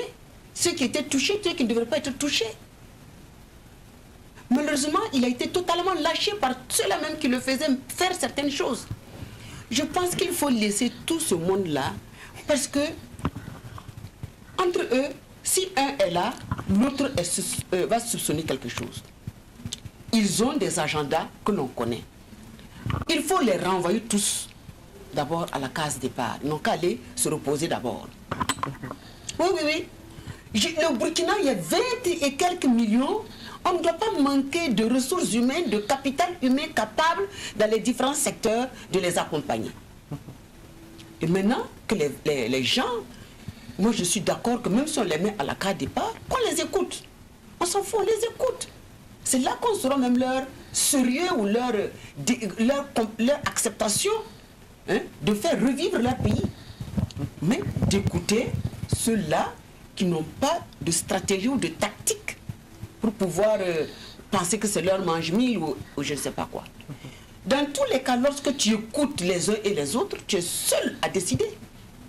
Ça te permet d'avoir les idées essentielles pour pouvoir savoir où tu vas aller. Moi, je pense qu'il est très important, absolument important, de laisser les différentes classes politiques pour qu'ils ne se piétinent pas pendant qu'eux, ils veulent avancer et d'aller vers des ressources nouvelles, capables d'apporter un plus à ce qu'ils font, tout en consultant tout ce qu'ils peuvent consulter. Alors, vous le dites si bien, nous sommes au stade des concertations, même si vous avez exprimé ici vos méfiances vis-à-vis donc de ces concertations. Ce sont en tout cas des craintes légitimes, parce qu'on sait qu'au moment de ces concertations, il y a des lobbies qui entrent en jeu. Par exemple, les coutumiers, les religieux et autres. Quelle devrait être l'attitude du MPSR vis-à-vis de ces lobbies-là? Je reste avec vous. Très bien. Je vous remercie. Ce que je ne vous ai pas dit, je fais partie des experts pour la réconciliation au niveau du Burkina Faso. Et je fais partie aussi de l'équipe qui a rédigé le pacte du vivre ensemble. Et on était en train de vouloir nous installer en tant que membre de... Je suis aussi dans la commission TEN pour la réconciliation. Nous avons rencontré des difficultés. Et bon, ce que je vais dire, sincèrement, par rapport aux acteurs, C'est ça que vous avez posé comme question. Oui, oui, allez-y. Par rapport à l'attitude à adopter vis-à-vis des lobbies comme les coutumiers, les religieux qui cherchent toujours à influencer à tous les tournants par rapport de la vie aux politique acteurs, burkinabé. je suis une personne qui a reçu une éducation à l'ancienne. Je leur demandais de respecter tout le monde, même le bébé. À plus forte raison, les coutumiers, les religieux, etc. Je ne trouve pas un problème qu'ils trouvent des gens pour aller saluer, former, informer et quoi. Il n'y a pas de problème. D'ailleurs, il a fait lui-même, ça montre l'importance qu'il leur accorde. Mais ça s'arrête là. Si nous avons eu des problèmes aussi importants dans ce pays, que les gens n'ont pas levé le petit doigt pour dire, Monsieur Kaboré Rock, suis cette route-là pour t'en sortir, jusqu'à ce qu'il aille se casser le nez, je ne pense pas que c'est la peine de forcer. Ils n'ont pas d'idée, ils n'ont pas de solution. Les solutions qu'ils ont, ils n'ont qu'à les proposer. On verra si ça va marcher. Je pense qu'il faut respecter la hiérarchie. Il faut respecter les coutumiers. Il faut respecter les religieux. Nous avons une obligation vis-à-vis d'eux. Mais par rapport à l'expertise, je ne suis pas sûr que tout est avec eux. Le gros problème de ces coutumiers, excuse-moi, c'est le fait qu'ils utilisent leur position pour imposer des individus qui n'ont pas les compétences pour gérer les questions pour lesquelles on le met. Or, nous devons aller vers les hommes qu'il faut à la place qu'il faut. Vous comprenez? D'accord. Voilà. Docteur Yaro Sissoko, quant à l'attitude à avoir vis-à-vis des lobbies... Permettez-moi de revenir sur un point essentiel qui fait partie des préoccupations des masses. L'attitude à adopter vis-à-vis de la métropole. On va en parler. Non, on va parler parce que ça fait partie de l'ensemble des suscitations. Oui, on va parler vers la fin. On va parler de l'extérieur vers la fin. Parlons des coutumiers. Non, c'est juste pour vous dire que c'est une dimension à intégrer dans l'ensemble des activités. Et un parti politique, ce n'est que par un coup de force qu'on peut prendre en compte cette dimension. Sinon, on sait comment sont imbriqués l'ensemble des acteurs. Vous parlez bientôt des lobbies. Oui. Mais justement, voici pourquoi moi mes inquiétudes par rapport à ce cadre de concertation élargi. Nous savons que nous avons eu la chance d'avoir une société très bien structurée si l'ensemble des acteurs jouaient véritablement leur rôle. Aujourd'hui, avec le coup d'État raté de Guinguiri, qui a pris Guinguiri sous son aile pour qu'on ne puisse pas l'atteindre? C'est un cardinal. Je ne sais pas si vous vous rappelez. On a fait appel à un cardinal. Aujourd'hui, avec le coup d'État de ces jeunes, il a fallu encore le cardinal Philippe Ouedraogo pour véritablement tasser les choses. Ça veut dire qu'ils sont dans leur rôle. Mais la préoccupation actuelle, c'est d'inviter effectivement l'ensemble de ces acteurs. Moi, j'ai une considération vraiment surdimensionnelle à l'égard de ces acteurs, parce que c'est l'ensemble de ces acteurs qui doivent intervenir lorsque l'administration moderne est en faillite. Lorsqu'il n'y a plus un consensus autour de ça. Mais si ces acteurs sont au premier plan de la conduite de tout ce que nous devons faire, ça pose problème. Elle le disait tantôt, que c'est eux qui influençaient souvent les choix. Oui. C'est eux-mêmes qui ont conduit peut-être le régime de ce actuel à des difficultés. Donc moi je veux que la junte puisse trouver, c'est ce que je disais, des actions promptes, trouver un cadre pour véritablement réfléchir et statuer sur quel pourra être le traitement à conférer à ces acteurs qui constituent un pan essentiel de notre société traditionnelle. Et dont le rôle est vraiment important dans la prise en compte d'un certain nombre d'éléments. D'accord. Moi, je dis déjà qu'il nous faut avoir le courage d'abord de reconnaître que l'interventionnisme des coutumiers et des religieux a causé beaucoup de problèmes au Burkina Faso jusqu'à ce jour. On a vu souvent la grogne sociale monter à un niveau.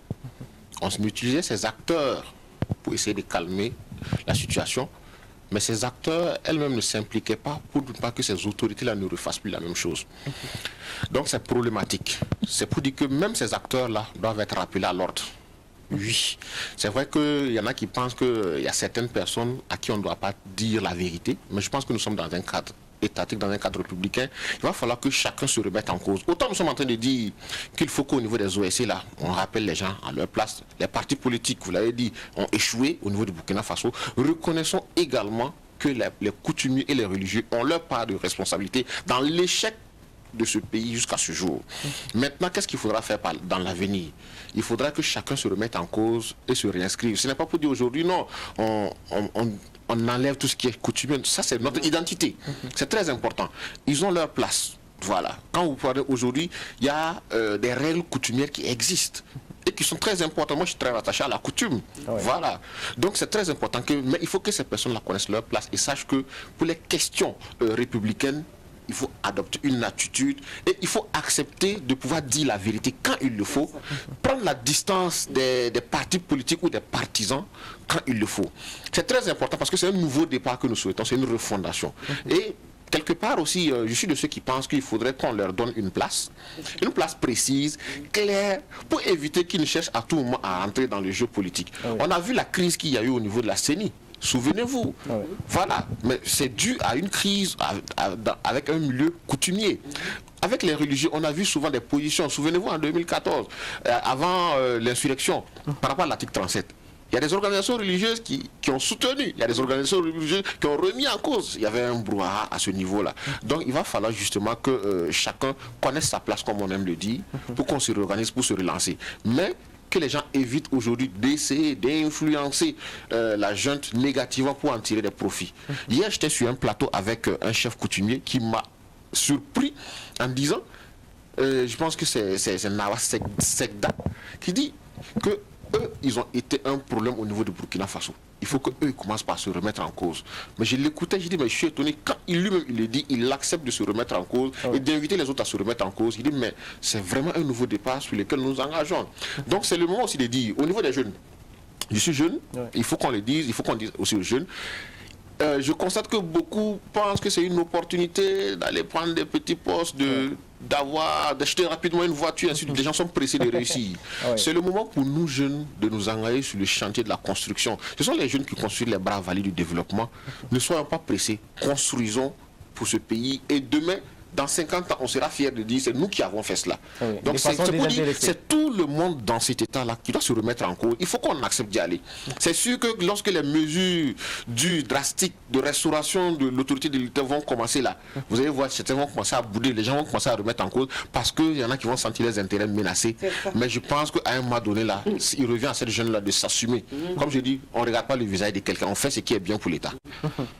Alors, vous m'étendez une perche. Bon, allez-y rapidement. Juste pour ajouter que quand je dis que j'ai été élevé dans la pure tradition, c'est pour dire que le chef a sa place.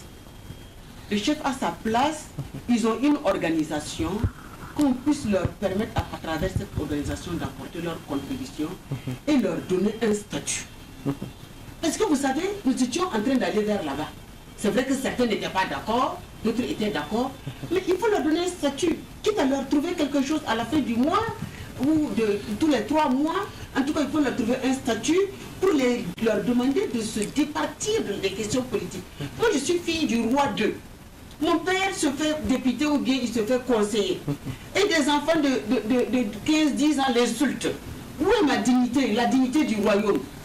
Non, il faut qu'ils pensent à accepter d'avoir de jouer un rôle pour ce pays en acceptant d'avoir une organisation où on leur donne une place de choix afin qu'ils puissent redresser quand il faut, mais jamais des questions politiques.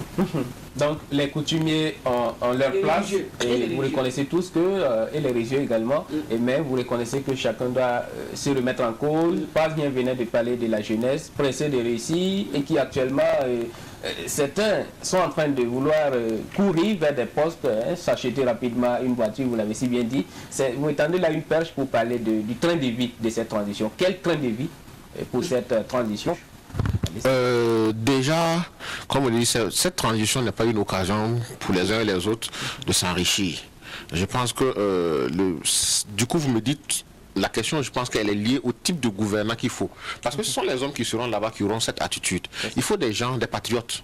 Et je pense que Damiba lui-même, il l'a dit, il n'y a pas plus que l'amour de la patrie pour nous sortir de cette situation. Il faut donc des gens qui aiment ce pays, qui sont patriotes, des personnes vertueuses, des personnes engagées.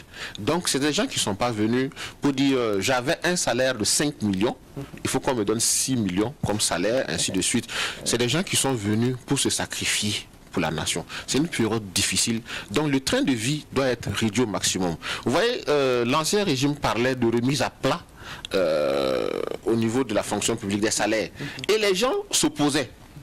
Pourquoi est-ce que les gens s'opposaient? Vous pensez que si les gens étaient sûrs que on remet à plat et que je me retrouve à avoir le double de mon salaire après, les gens vont s'opposer? Mais c'est parce que les gens trouvaient que ceux-mêmes qui en parlent n'étaient pas exemplaires, parce que eux-mêmes leur salaire était carrément illégal, ils n'en parlaient pas. Donc aujourd'hui, il faut gouverner par l'exemplarité. Si aujourd'hui, le président lui-même, on regarde son truc, d'abord, j'ai vu le véhicule qu'il a commencé à conduire, avec lequel on le conduit, j'ai dit, mais bon, c'est étonnant, pourvu que ça dure. Quand on va regarder par la suite, leur train de vie, comme vous le dites, l'organisation des fêtes inutiles, tout ça la cesse, et ainsi de suite. Je pense que la population dit, ah, comme il montre l'exemple, nous-mêmes on le fait.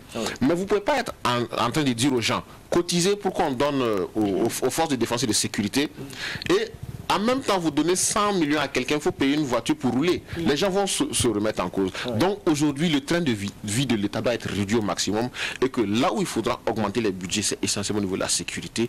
Il faut une exemplarité. Et je pense que quand vous dites à quelqu'un, quand vous dites à un enfant, ne mange pas la viande de tel truc, et que vous-même vous n'en mangez pas, l'enfant le fait. Mais si vous voit en train de le manger, il va se cacher pour manger. D'accord. Voilà. Docteur Yarou, quel train de vie pour cette transition?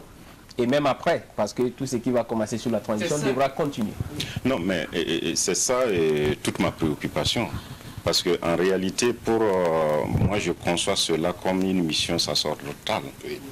Parce que pour que ça soit cela, et quand on ouvre des cadres de concertation, ne soyez pas...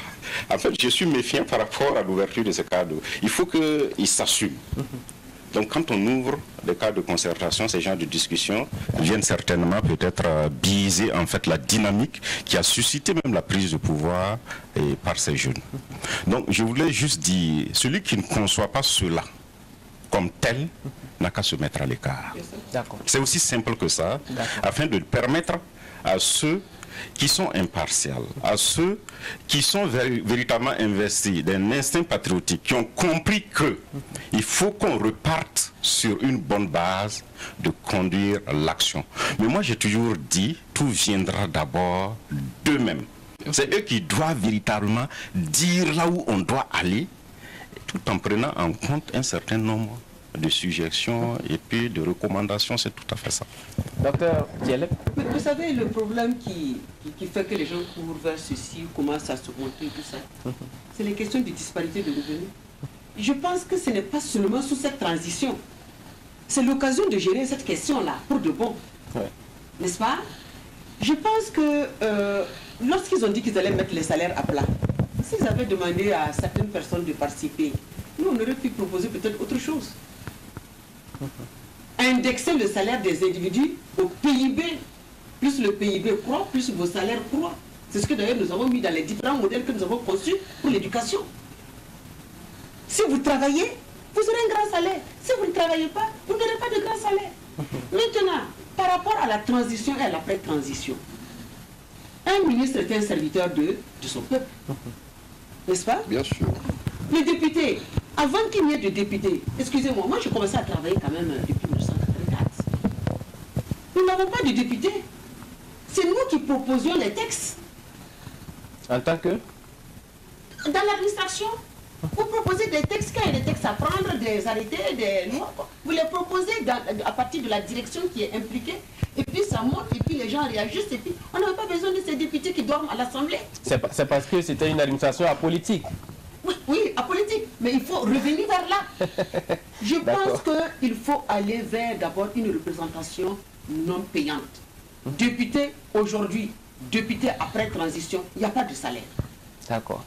Servir et non c'est servir. Non, et justement, allez-y rapidement. Maintenant, au niveau de l'exécutif, moi je suis un planton. À la fin du mois, j'ai 35 000 francs. Mais j'ai les compétences nécessaires pour gérer un département ministériel, je suis ministre. J'ai mon salaire de planton. J'ai mon salaire de planton, plus maintenant les indemnités qu'on me donnera. Il n'y a pas de salaire de ministre. Non. Il faut qu'on arrête cette histoire-là. C'est à cause de ces retombées-là que chacun cherche à être ministre. Ça est maintenant coincé de telle sorte qu'il y ait la comptabilité. L'exigence de rendre compte. Voilà, avec des systèmes comme dans certains pays, tous les 6 mois, tu as demandé tant pour la feuille de route qui va t'amener à me donner tel résultat, moi, en tant que chef de l'État. Tu as fait 6 mois, tu as pris la moitié du budget, donne-moi les résultats. On regarde. Si à la fin, les résultats ne sont pas atteints, tu recadres. À la fin de l'année, tu as encore chuté. On t'enlève. Si tu as pu me donner les indicateurs que je veux, on continue.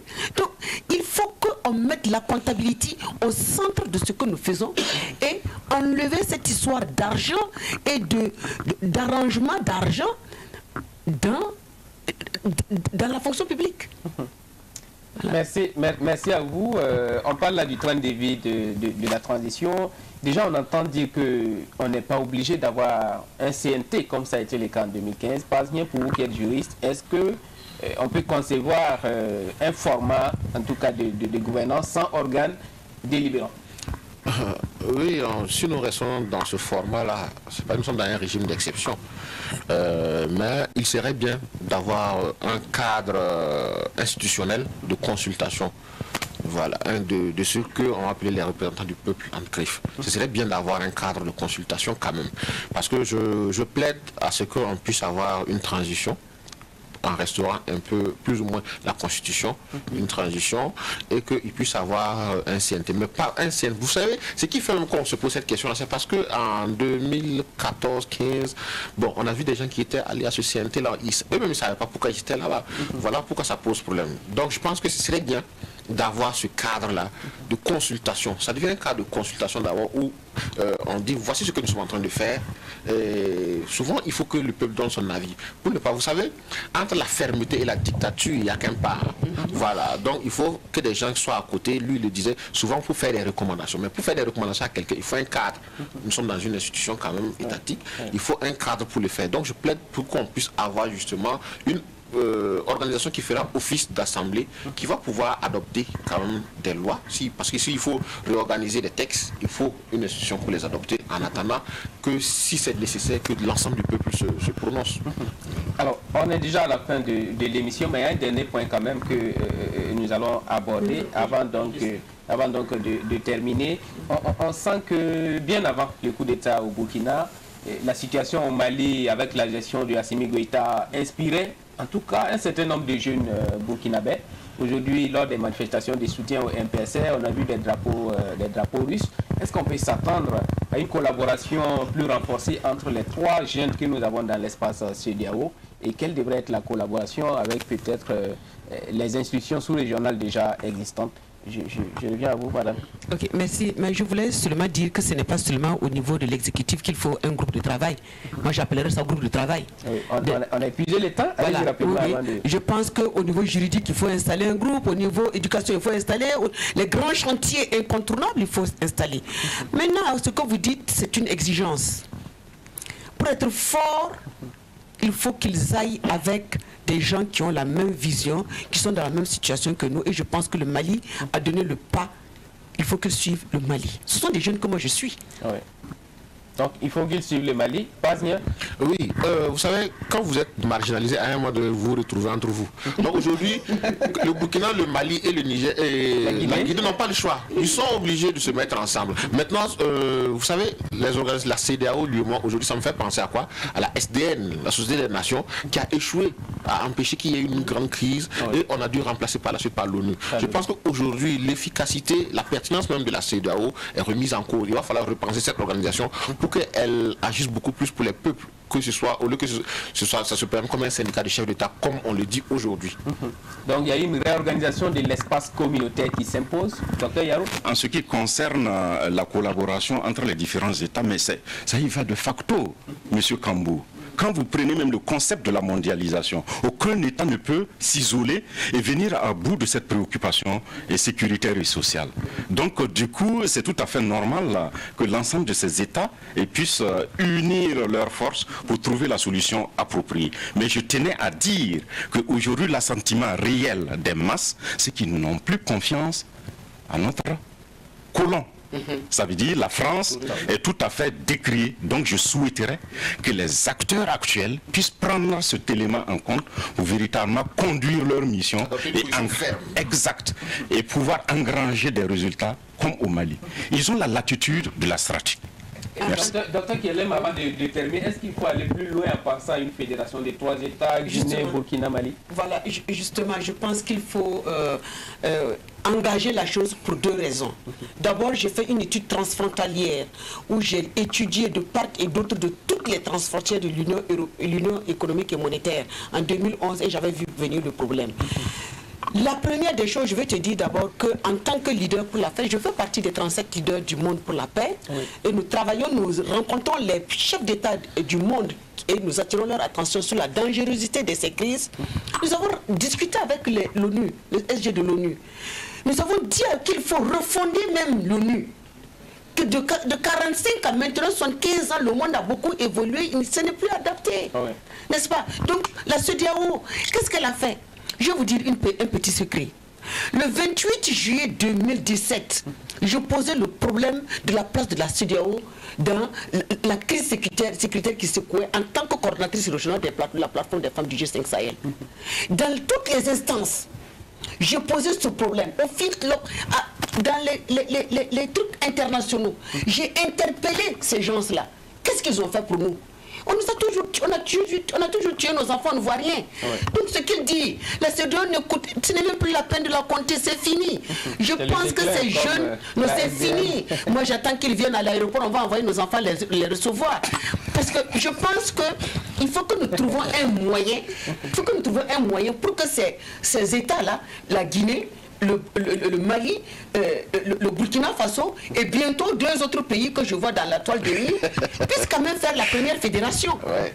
Maintenant, ceux qui veulent venir se joindre n'ont qu'à venir se joindre. Ceux qui veulent se laisser manger par le colon, ils n'ont qu'à continuer. On n'a pas beaucoup de débats. Non, laissez-moi rebondir avant que... Je voulais juste dire que, en fait, ce concept de la fédération-là, il est effectif à travers les populations. Ce n'est que le politique qui est en train d'instrumentaliser cela. Donc du coup, qu'est-ce qu'il faut faire? Voilà pourquoi moi je reste dubitatif et sceptique par rapport à la position et à la posture du politique dans l'évolution en fait de ce cas exceptionnel. Il y a des études qui ont été faites. Moi j'ai rencontré le chef de canton de 118 tribus Touareg. Nous avons discuté avec tous ces gens, on sait ce que les gens veulent. On n'a qu'à rassembler ça et faire quelque chose de bien. Je pense que les études sont là, les gens connaissent. Je dis quand on sait d'où on vient, on doit savoir où on part. Non, il y a des études. Merci beaucoup, madame. On va permettre à Pazien de conclure. Est-ce que ça pourrait être un bon départ pour l'Union africaine, l'unité africaine? Oui. Vous savez, aujourd'hui, on n'a pas le choix. Je pense que tout le monde, les historiens le disent, à la suite des plus grandes crises de l'humanité, on évolue. C'est une opportunité que nous avons de repartir. Donc, actuellement, vous savez, beaucoup de gens s'intéressent au débat politique. Des gens qui s'en intéressent pas, aujourd'hui s'intéressent à la question politique. Donc, les débats se mènent un peu partout. Ça nous donne l'occasion de repenser nos organisations au niveau sous-régional, au niveau africain, et voir un nouveau départ. C'est le moment pour l'Afrique de se relancer. Vous avez écouté le président Macron qui a dit l'avenir du monde se joue en Afrique. Mais beaucoup d'Africains eux-mêmes semblent ignorer cela. Je pense que tout le monde est en train de courir venir ici. Nous allons nous organiser pour nous assumer. Ces nouvelles générations, nous aurons besoin que nos mamans, nos tantes, nos grandes soeurs nous accompagnent avec les grands frères. C'est un nouveau départ. Il y aura peut-être des failles. Les gens vont peut-être tomber et se relever, mais ça finira par marcher. Et nous avons espoir que le panafricanisme est en marche. Dans 50 ans, l'Afrique d'aujourd'hui ne sera plus la même Afrique. Dans moins de 50 ans.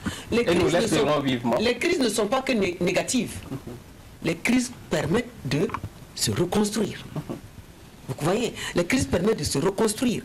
Donc, je pense que la situation dans laquelle nous sommes là, c'est incontournable. C'est une opportunité. C'est une opportunité. Merci à vous, Dr Justine Kielem Koulidiati. Je rappelle que vous êtes enseignant-chercheur à l'Université Thomas Sankara, experte femme, paix et sécurité et coordonnatrice régionale de la plateforme des femmes du G5 Sahel. Vous faites partie des 37 personnalités pour la paix dans le monde, il faut le rappeler. Merci à vous. d'avoir répondu à notre invitation. Merci également à Pazmien, juriste consultant, directeur exécutif du CREDEC et DH, le Centre de recherche et d'études sur la déontologie, l'éthique et la corruption pour l'effectivité des droits humains. Merci d'avoir répondu à notre invitation. Merci à Dr Romuald Yaro. Vous êtes membre du groupe d'initiative pour la refondation de la patrie. Merci à vous pour la contribution. Merci, M. Kambou. Et c'est tout donc pour Ça fait débat. C'est également tout pour 7 jours dans la savane. Merci à tous de nous avoir suivis. On vous retrouve dimanche prochain pour un nouveau numéro. Portez-vous bien.